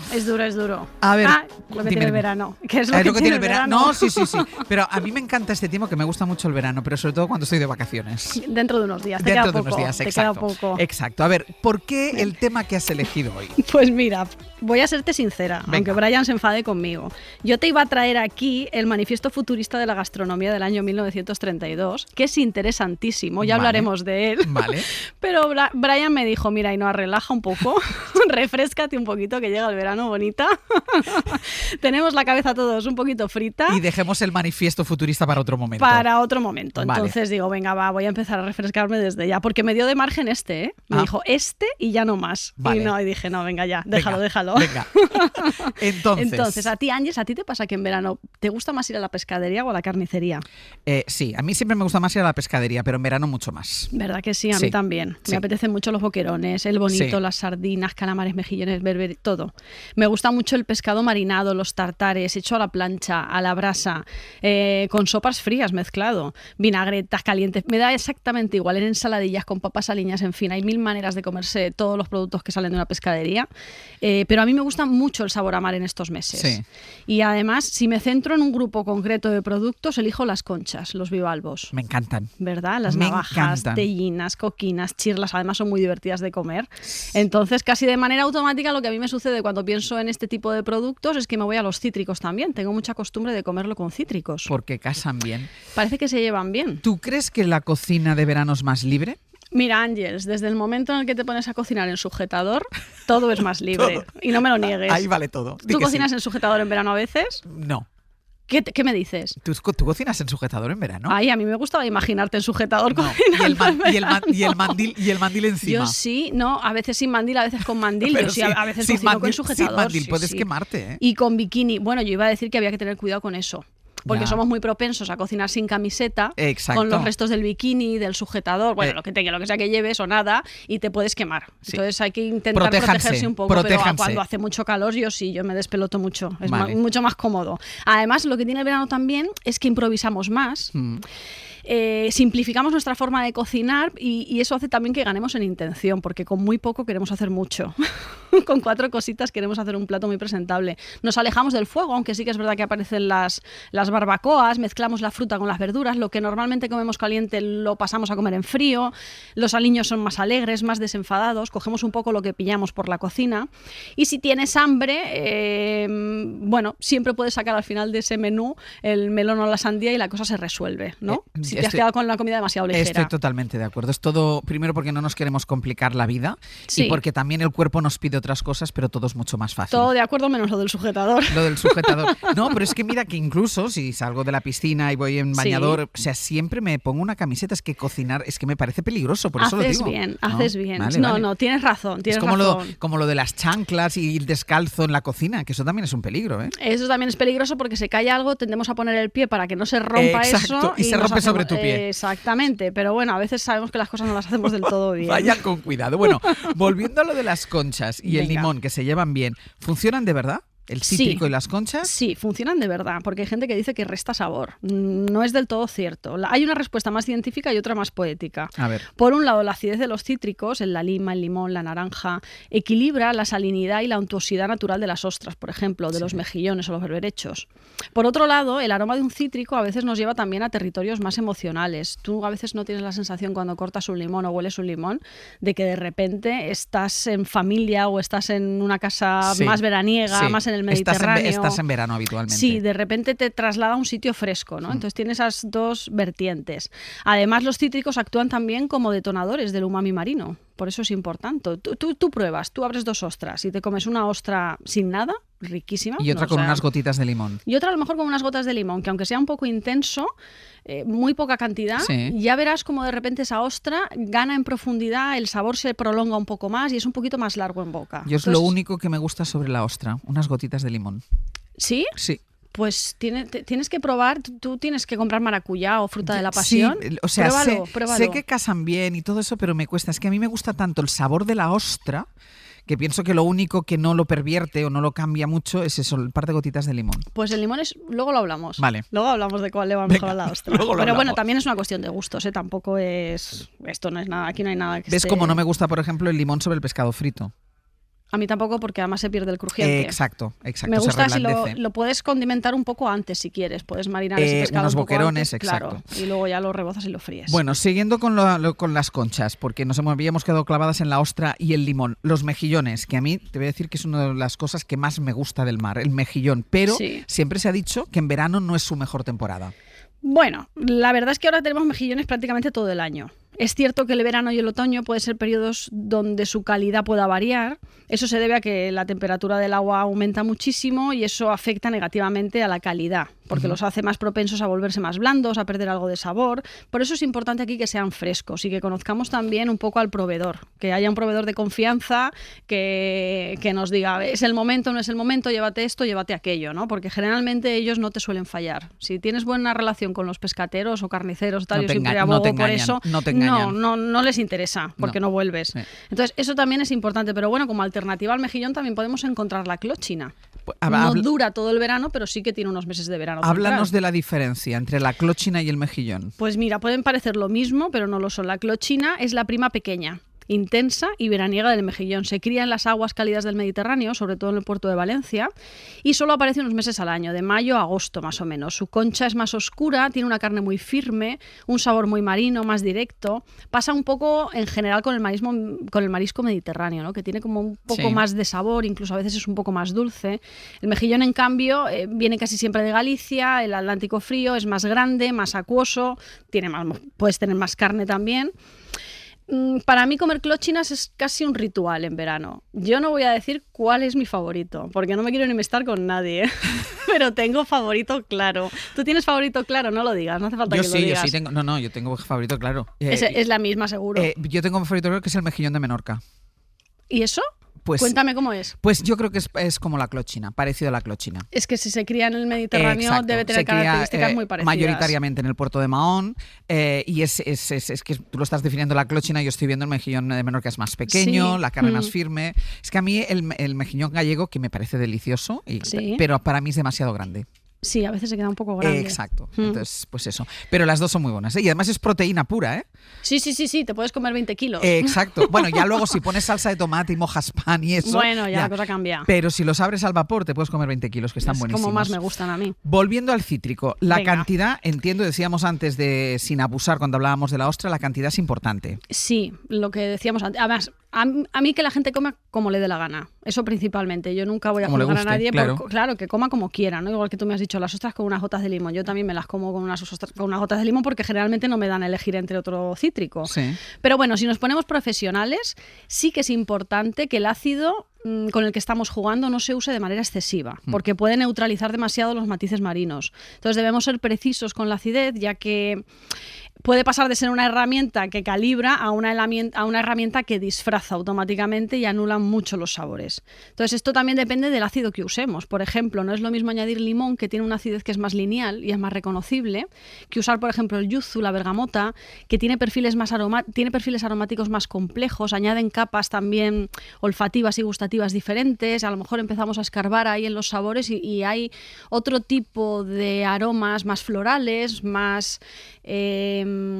cítrico desde luego, ¿no? Pero más complejos más amargos, que el quizá, limón. ¿no? Puede haber algo de amargor también, pero algo más de complejidad en ese tipo de cítricos, ¿no? Solo ya simplemente por lo desconocidos que son, ya implica cierta complejidad, ¿no? Aunque sean reconocibles en boca. ¿Y cómo lo hacemos a la hora de elegir un cítrico para cada tipo de bivalvo? Mira, podemos tener en cuenta 3 factores: la intensidad del sabor del molusco, el perfil aromático del cítrico y el equilibrio que hay entre el dulzor y la acidez. Por ejemplo, que tenemos bivalvos que nos comemos en crudo más suaves, como puede ser la ostra, depende del tipo. Sí. Cuidado aquí, porque hay ostras que son un bofetón en la cara, que yo no las aguanto. Hay algunas que no me gustan nada y ahí sí que no me pienso mojar, Ángeles, aunque me lo pidas. Luego, si quieres, te lo digo por privado, pero no lo pienso decir por aquí. Seguro que también coincidimos. Seguramente. Luego te lo escribo.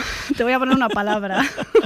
Sabemos que van bien con limón, pero es verdad que el limón es muy intenso. También funcionaría con cítricos más suaves, como por ejemplo la clementina, el calamansi o el maracuyá, que yo te comentaba antes. Y siempre en poca cantidad. Para una almeja cruda haríamos lo mismo. Sí, la almeja cruda también es muy delicada. Sí. Es que a veces le metemos unos chorros de limón que dices, ostras, es que la almeja cruda, casi cuando son esas almejas gallegas buenas que están buenísimas, cuando la abres cruda, a mí es que casi sin nada. Es que están buenas así, que no necesita, pero bueno, es una cuestión de tradición, de cultura y de buscar nuevos sabores, ¿no? ¿Y para el mejillón?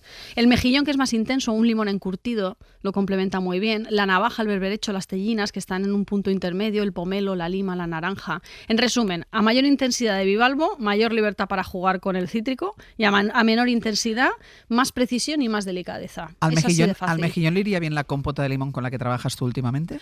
Es muy dulce. Tendrías que mezclarla con un poquito de aceite de oliva, algo de pimienta y un pelín de vinagre. Entonces te lo compro porque así es como yo lo he hecho. Vale. Pero esa compota de limón, ten en cuenta que es compota. Tú también tienes. Es compota, sí. Tú tienes, pero como tú trabajas habitualmente con ella, pero era para... Sí, esta hay que mezclarla, hay que Claro, aderezarla. yo la mezclé con unas piparras picadas, con un pelín de vinagre, le rebajé un poquito ese dulzor para quedarme con la parte del limón y todo lo demás hacerlo un poco más ácido. Venga, pues vamos a hacer una cosa hoy en la receta, una especie de reto, ¿vale? Sí. Si yo te digo un bivalvo, tú me haces como una combinación cítrica con él, ¿vale? Venga, vamos a hacer como que no está preparado. Venga, vamos a empezar por... No está preparado, está improvisando Ainhoa. Vamos a empezar por las navajas. Podría. Venga, ya lo sé. Navajas tibias con una vinagreta de mandarina y estragón. El estragón es una hierba fresca que tiene un punto anisado, pero es bastante suave. Abrimos las navajas a la plancha durante muy pocos segundos. Esto es una cosa que nos sirve para todos los bivalvos. En cuanto el bivalvo se abre, podemos retirar del calor. Y además tenemos que ir haciéndolo de uno en uno, pues lo hacemos de uno en uno. ¿Vale? Que no hace falta que esperemos a que todos los mejillones de la olla se abran para apartar la olla del fuego. Podemos ir sacándolos a cuenco. Entonces las servimos tibias sobre una capa de sal gorda, por ejemplo, para que se queden abiertas, y preparamos una vinagreta cítrica hecha con jugo de mandarina, unas gotas de aceite de oliva, el estragón recién picado, un poquito de la ralladura de la lima, de la mandarina, también, porque ese punto dulce de la mandarina y el yodado de la navaja, y con esa frescura del estragón, va a hacer que quede muy bien. y es un punto un poco distinto. En verano hay que tener cítricos y hierbas frescas en la nevera siempre. Prepara siempre. unas vieiras. Un tartar de vieiras con lima, apio y manzana verde. Sí. Las vieiras crudas, cortadas como si fuera un sashimi o un tartar muy finito, muy o a chiquitito. laminitas o a torcitos. Eso es, ¿vale? Se mezclan unos dados minúsculos de apio con ralladura de lima y manzana verde picada también muy chiquitita. Todo en crudo, todo fresco, muy crujiente. Se alinea al momento con un poco de aceite de oliva y un poco de sal en escamas. Y este plato lo tendríamos. Ya, es que este es maravilloso. Berberechos, que me encantan. Te van a gustar todos hoy. Es que me gustan mucho a mí los bivalvos. Claro, a mí también, por eso lo he traído. Berberechos abiertos con jugo de naranja y granos de mostaza encurtida. Los berberechos se abren al vapor con un poquito de vino blanco si se quiere. Se sirven con unas cucharadas de su propio jugo que lo podemos reducir para concentrar más el sabor. Y luego ese jugo lo podemos mezclar también con un poquito de zumo de naranja, ralladura de naranja y unos granitos de mostaza encurtida o una punta de mostaza. Vale. Que podamos tener de la salsa de mostaza. Vale. Entonces ese punto cítrico con la mostaza es que eso despierta cualquier paladar. Probablemente el berberecho es mi favorito. Yo los hago a la plancha y solo a medida que se van abriendo los voy sacando. Eso es, pero sin nada más. O sea, eso es una maravilla. Son mis favoritos los berberechos, de todos mis favoritos. ¿Mejillones o clochinas? Venga, con gazpacho de pomelo y albahaca. Una receta que parece un postre pero no lo es. Las clochinas se cuecen brevemente, se enfrían y se sirven sobre un gazpacho que vamos a hacer con pomelo rosado, tomate, pepino, el clásico gazpacho triturado. Pero le ponemos un poco de pomelo. Un poco de pomelo, un toque de albahaca también fresca y se toma con cuchara. Luego le ponemos las clochinas por encima chiquititas y luego te lo vas comiendo como con cuchara, como si fuera una sopa fría. Almejas. Almejas marinadas con yuzu y vinagre de arroz. Yo me podía haber hecho aquí toda la temporada, Ángeles. Yo también soy idiota. Pero no, aquí, me parece lo que estás... Tengo aquí recetas. Pero te voy a decir una cosa, y no, lo que estás haciendo hoy es de servicio público. Lo sé. Sé que va a ayudar en muchas casas. Exacto, hoy es servicio público. Y además hemos encendido el fuego muy poquito. Apenas hemos encendido el fuego. Bueno, lo que nos ahorremos de gas y de luz, lo gastamos un poco con los bivalvos. Vamos a intentar. Bueno, hay algunos que son más baratos, como los sí. mejillones, que yo conozco a alguien que siempre dice, el día que sepan que los mejillones son tan buenos, les van a subir el precio. Probablemente. Y luego también, a ver, voy a decir una barbaridad, pero a veces te encuentras las ostras en algunos supermercados que dices, oye, mira, un par de unidades de ostra por cabeza, tampoco pasa nada, se puede, nos lo podemos regalar el fin de semana. Almejas. Almejas marinadas en yuzu y vinagre de arroz. Las almejas se abren en crudo y se dejan marinar durante muy poquitos minutos en una mezcla de zumo de yuzu, vinagre de arroz y unas gotas de aceite de sésamo. Se abre cada concha, podemos ponerlo por encima, nos podemos poner aquí un poco pijos, ¿vale? Pero no tenemos por qué hacerlo tampoco, porque tú pones todas las almejas en un plato, pones un poquito de eso que hemos hecho, lo dejas marinando unos minutos y luego nos lo podemos comer con unas huevitas de salmón por encima si queremos. Qué buenas. Esta es un pelín más sofisticada. ¿Y las ostras? Esto es para ti, Ángeles, esto es un homenaje a ti. Venga, tú este verano en la piscina, con sujetador o sin sujetador, aquí ya me da exactamente igual, coges la ostra y vas a mezclar granizado de limón con ginebra. ¿Esto te suena a ti de algo? Esto es pomada. Entonces tú coges una cucharadita de pomada. De pomada menorquina. De pomada menorquina encima de la ostra, con un toque de pimienta y unas gotitas de aceite de oliva. ¿En serio? Comes y te emborrachas al mismo tiempo. Y eres la mujer más feliz de Menorca. Es que me parece lo mejor. Mira, Brian está aquí que le está dando vueltas la cabeza ya. Me parece lo mejor de la vida. Eso está riquísimo. A ver, está a lo mejor un poquito desfasada ese día, pero oye, la mujer más feliz de Menorca y yo de Alicante porque estaría haciendo lo mismo. Claro, pero es que además son dos ingredientes, las ostras y la pomada. O sea, ¿qué puede salir mal aquí? Nada. Todo fantástico. Hasta la semana que viene. Un beso, Ángel. Un beso. Hoy por Hoy Magazine. Ser podcast. Casal, ¿qué tal? Buenos días. Hoy. En solitario, porque Francino está en trayecto. Está en trayecto y ahora hacía un programa. Él hace el programa normalmente, sin ningún tipo de problema. No hay bolo, no está en ningún sitio, pero todavía no ha llegado. O sea que. ¿Qué cara tiene? Ya, sí, cada vez se relaja más. ¿Cómo se nota que es final de temporada? Venga, cuéntanos. Otro día de incertidumbre en la oficina, tras la dimisión del número 2 del PSOE de Navarra, de Ramón Alzorriz, cuya mujer, recordemos, trabajaba en Servinavar, la empresa de Cerdán, tras el mensaje enviado esta mañana que hemos escuchado aquí en directo por la presidenta Chivite, que no dimite debate e insiste en que no hay ilegalidad alguna en las adjudicaciones del gobierno. Bueno, pues el Partido Popular ha pedido la renuncia, la dimisión de la presidenta navarra y ha apelado a los socios para que sean coherentes y muevan ficha. Nosotros vamos a analizar naturalmente a partir de las 2 todos los detalles de esta vertiente navarra y vamos a escuchar el chorro de reacciones políticas que sumamos un día más sobre ese caso Cerdán. Acaba de hablar en Madrid la vicepresidenta María Jesús Montero. Insiste en que la voluntad del Ejecutivo sigue siendo la misma, es decir, agotar la legislatura. El presidente ya ha trasladado con mucha claridad que va a agotar la legislatura y también por nuestra parte internamente a cualquier indicio sólido que aparezca sobre cualquier persona en el que realmente esté implicado en prácticas fraudulentas o irregulares, el Partido Socialista va a tener la misma determinación que viene teniendo hasta la fecha. ¿Por qué no ha venido el presidente? Tengo que bajar. ¿Por qué no ha venido el presidente? Tengo que bajar. Y luego se ha marchado, sin responder a esa pregunta de por qué no ha acudido Porque debía Pedro ser Sánchez el Congreso a ese de acto. Comisiones Obreras. Correcto. Y Sánchez estaba en principio citado, tenía previsto acudir a ese acto, estaba en su pero agenda hasta como ayer. hemos contado esta mañana, pues Sánchez se ha liberado de toda su agenda durante todo el día de hoy. Luego está la crisis de Irán y ese debate que se empieza a complicar, esa petición por carta por parte de la OTAN a sus socios de que tienen que invertir el 5% de su PIB en defensa. España, sabido es, no quiere. Además, esto genera bastante grietas entre la parte socialista del gobierno y el resto de socios. Y Rutte, siguiendo las órdenes, o más bien deseos de Donald Trump, pues insiste a los países miembros en que tienen que invertir ese 5%. Y hoy, como curiosidad, al cierre de hora 14, nos vamos a preguntar cuánto dinero deja un festival de cine. A partir de los datos que ha ofrecido el Festival de San Sebastián, el impacto económico que tiene un festival de estas características, que no solo es o tiene que ver con la marca de la ciudad, también revoluciona los negocios y mueve, y no es una cifra menor, casi 50 millones de euros en unos poquitos días. Claro, que ahí se mueve, ahí hay mucho movimiento económico de estrellas y económico. Luego lo cuenta Blanes. Hasta luego. Venga, adiós.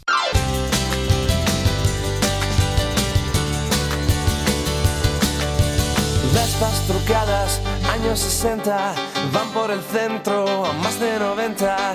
Rojas de fuego, comienza la danza de flechas lanzadas y el viento en la cara. Dame una moto, la especial me encanta. Dame una Vespa y te llevo de marcha.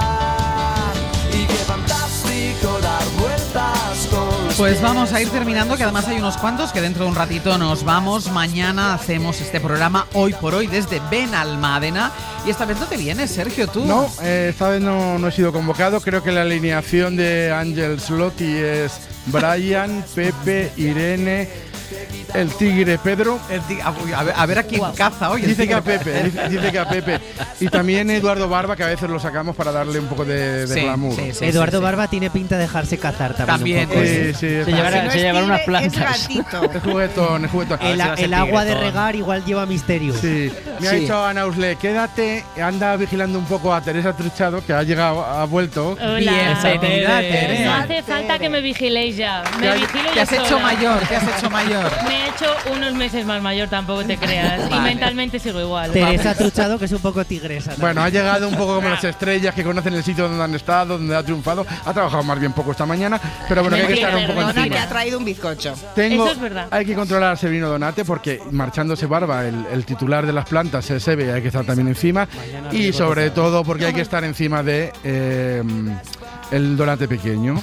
Pascual, que no lleva una buena semana, para Pero decir la siempre verdad. hay que estar encima del Sí, Donate pero pequeño. especialmente ahora. Siempre. Y sobre Pascual no todo- lleva una buena semana como titular. No quiero decir nada porque... No, ayer fue una cosa terrible. Cuenta, Pepe, cuenta. Sí, ayer vivimos un momento... Es un miserable. Fue el centro de atención en la cafetería de la cadena SER. Nadie daba crédito a lo que estaba pasando. Qué raro. Se acerca la camarera. Digamos que había dos platos principales. ¿Melania? Melania se acerca y dice, había dos platos principales, había más, pero vamos a centrarnos en dos. Había macarrones, pomodoro y lentejas, ¿vale? Se distinguen, entonces la mayoría de los que estábamos ahí, pues Sergio, yo pasta, Pepe pasta, Ana No, pasta. yo lentejas. Tú pediste lentejas. Yo pedí lentejas. Y todos los demás Y todos los demás pasta, ¿vale? Y dice, ¿y tú? Y dice, yo macarrones. Dice pasta, y dice, no, macarrones. Y dice la chica, y todos, Se va a la el hermano, cocina, pero pasta, ¿no? Si hemos pedido todos pasta, macarrones, pasta. Dice, que no, que macarrones. Como Sergio. Que Y tiene nosotros ya lentejas. las caras de Sergio ya se le salían los ojos, Brian las cejas abiertas, todo Melania como diciendo, no entiendo nada. Y de pronto, macarrones, y de pronto se queda muy callado y dice, ay, no, macarrones, me refiero a lentejas.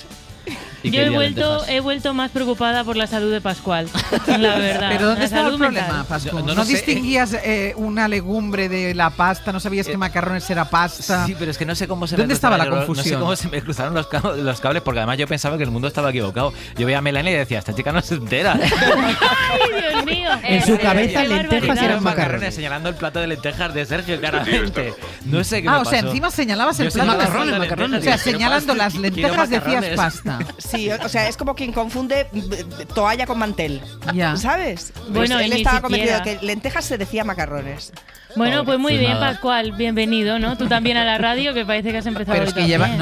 es que lleva una mala semana. Yo creo que es porque se ha cortado el pelo, que de eso no hemos hablado. Es que sin cortarse el pelo ya llevaba mala semana. No, por suerte no has vivido, Teresa, al momento me dejó el pelito largo, que eso... Es que ya me habéis estado contando que hasta ricito y todo, por debajo. Locura. Ricito, pero de oro. ¿Tú crees Pascu, que necesitas vacaciones o algo? Necesito macarrones, sí. ¿Qué quieres decir? ¿Habéis mirado el menú de hoy? Porque hoy bajo yo también a comer. Yo creo que si sobraron macarrones, hoy los tengo que pedir sí o sí. Hay que pedirlo con el código de Pascual. Espérate que Melania no te ponga lentejas cuando lo pidas. Claro. Ahora va a haber tortas para sentarse al lado de Pascual a ver lo Pero, que pasa. y una pregunta, ¿qué acabaste comiendo? Lentejas. no lo sabes. Bacalaitos a la andaluza. Lentejas de macarrones porque en mi cabeza era eso. Lentejas, sí, estaban buenas, estaban ricas, ¿eh? Madre mía.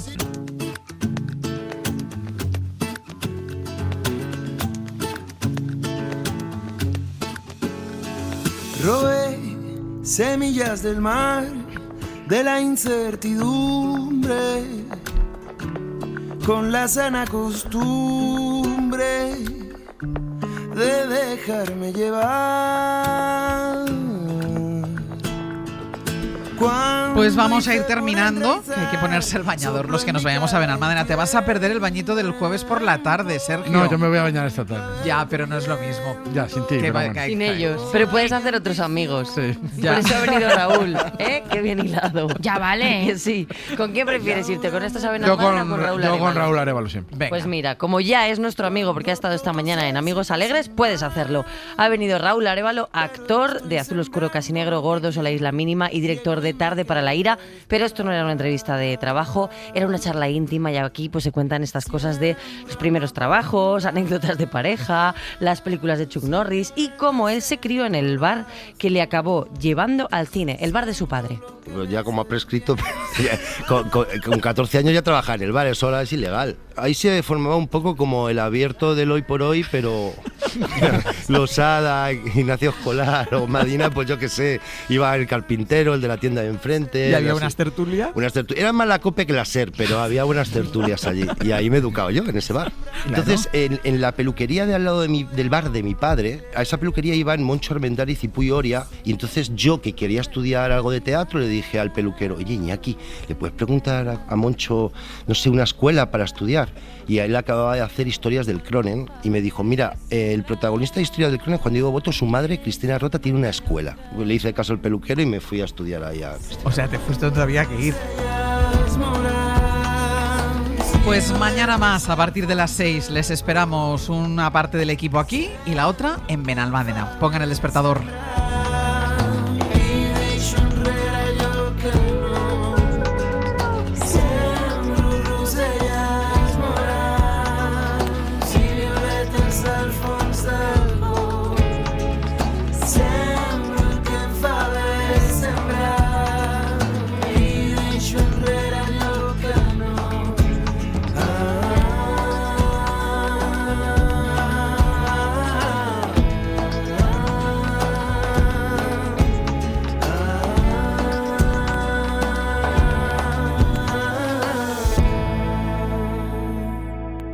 Hoy por hoy, Àngels Barceló. Para no perderte ningún episodio, síguenos en la aplicación o la web de la SER, Podium Podcast o tu plataforma de audio favorita.